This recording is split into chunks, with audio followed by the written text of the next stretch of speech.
song called Drifter. One of you singing on this one, right?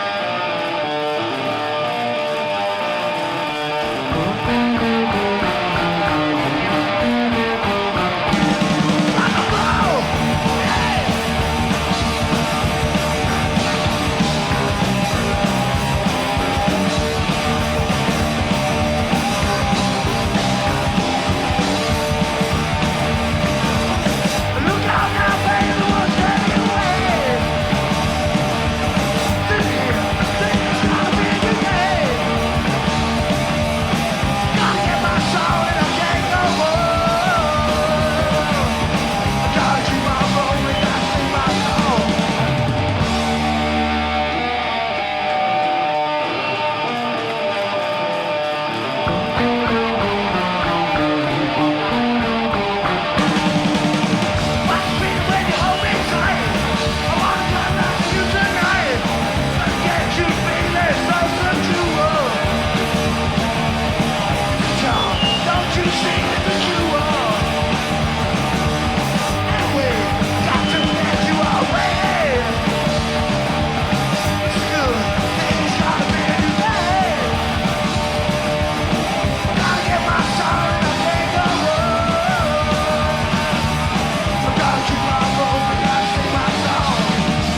What-o, said a ting.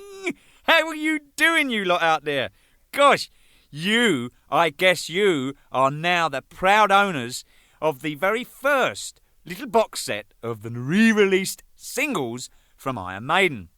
Well, I've got to say this. Welcome to Not a Lot of People Know That Part 1. Because I'm about to tell you a few stories now and in the next 9 releases of this here box sets over the next period of the next 10 weeks. Now, look here. First of all, my goodness, it's 10 years, almost to the day.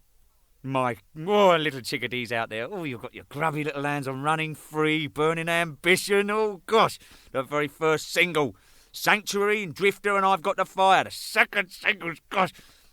The first one was released, as I said, almost 10 years to the very day on February the 8th, 1980. God, dear. Here, I'll tell you something, right?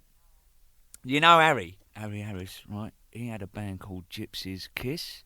He's disgusting, isn't he? You know what that rhymes with, don't you? Well, if you don't, I'm not going to tell you anyway, so there. He had this song called Burning Ambition, which I suppose was a real sort of drive for Harry then, because he was, full of ambition to get his music out and play to people, and he had this song, and he was in this band, Gypsy's Kiss. Well, they were, because they couldn't handle this song. And they turned around and said, Harry, all these chord changes and time changes is he's famous for. I should know, come on, give us a break. So he took the song to the band, and they've gone, oi, Harry, Gypsy's Kiss off, will you? I can't play that. And he said, oi, I've had enough of this, and I'm going to go and find some people that can. So, kiss you and all. So anyway, that's what he did. Not kiss them. No, he did the other thing, what it rhymes with. Off. Oh, I'll say he pissed off. So there you go. Whatever. Now, he went out and he formed a band, and Burning Ambition was actually recorded late in 1979, and originally featured the original drummer, in fact, I think there was one guy before him, but Doug Sampson was on drums in those days. Dave double-tracked on guitars. I mean, he double-tracked and all. He doesn't have to, though, does he? You know what I'm saying? Well, okay, Running Free as well was also the first artwork from Riggsy. Now, I tell people I'm actually from another planet, because I'm a bit off the wall. Well, I'll tell you, this boy owns the other planet. My goodness. No, God bless him, he's a diamond guy. I love him. What an artist. He first brought Eddie into the first sleeve on the Running Free single. And Eddie, if you remember rightly, was standing in the shadows. You never really saw him. But, oh, my goodness, he brought him out, didn't he? On the first album, all in his glory and splendour, Eddie comes out and goes, yeah, I'm here. So watch out, folks. Well, there, what can you say about it? Running Free, it's a song the band still to this day play. It's one of the truly great Iron Maiden songs. I mean, not only just because it was the first single, but what a crack. Now then, well, we've gone through that and Burning Ambition, as we talked about. On the other side, we've got Sanctuary, on the other single, rather, we've got Sanctuary, Drift Alive, and I've Got the Fire, old Montrose song. Well, this was the first top 30 entry, actually. It made number 29.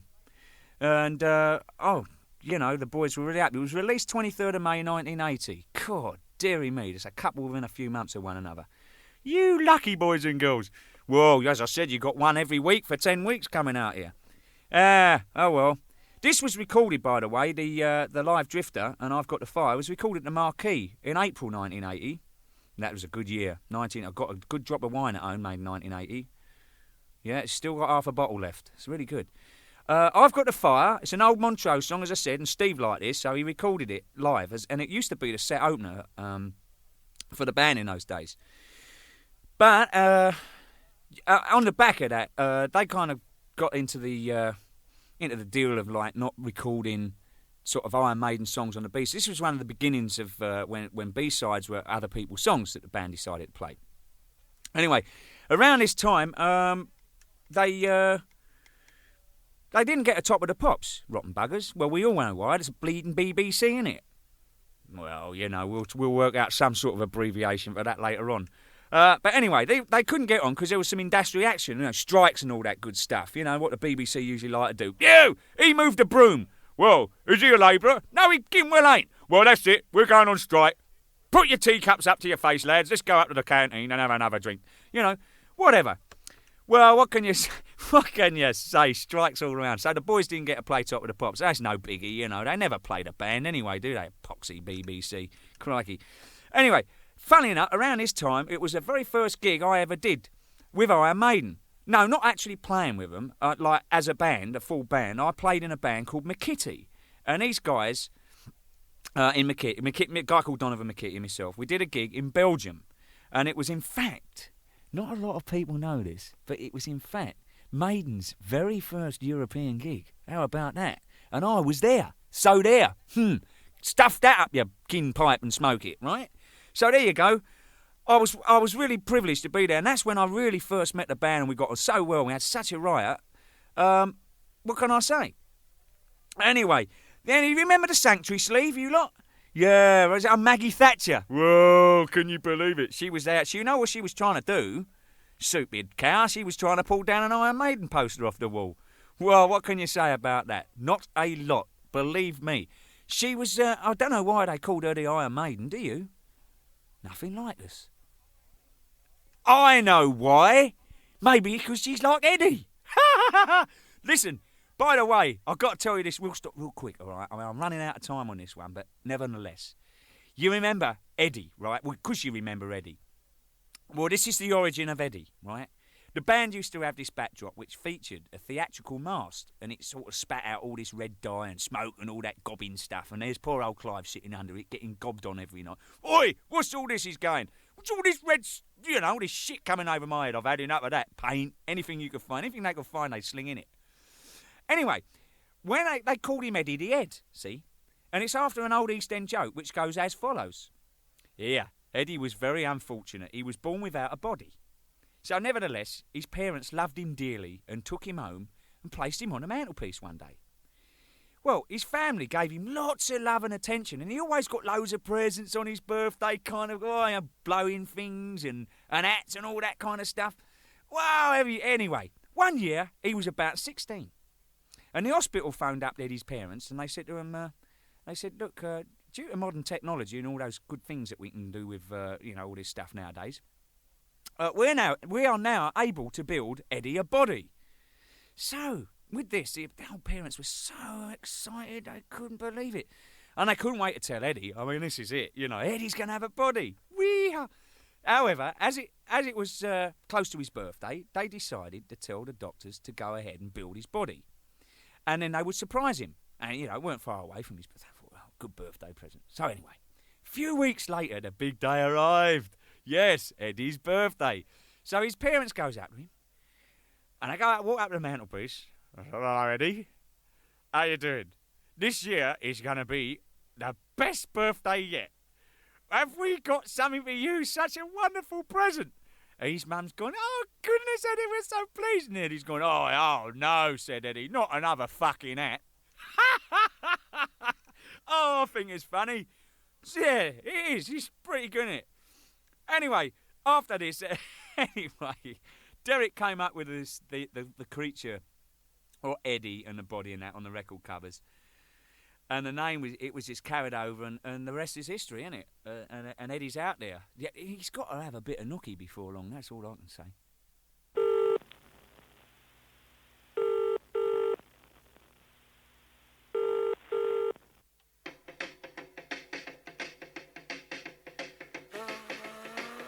Righto, Nicko here, Rebecca and the Bubbly. Or should I say, we ain't. Now look, if you want to leave your name and your number, and then again if you don't want to leave your name and your number, it's up to you. Please do so after the proverbial tone.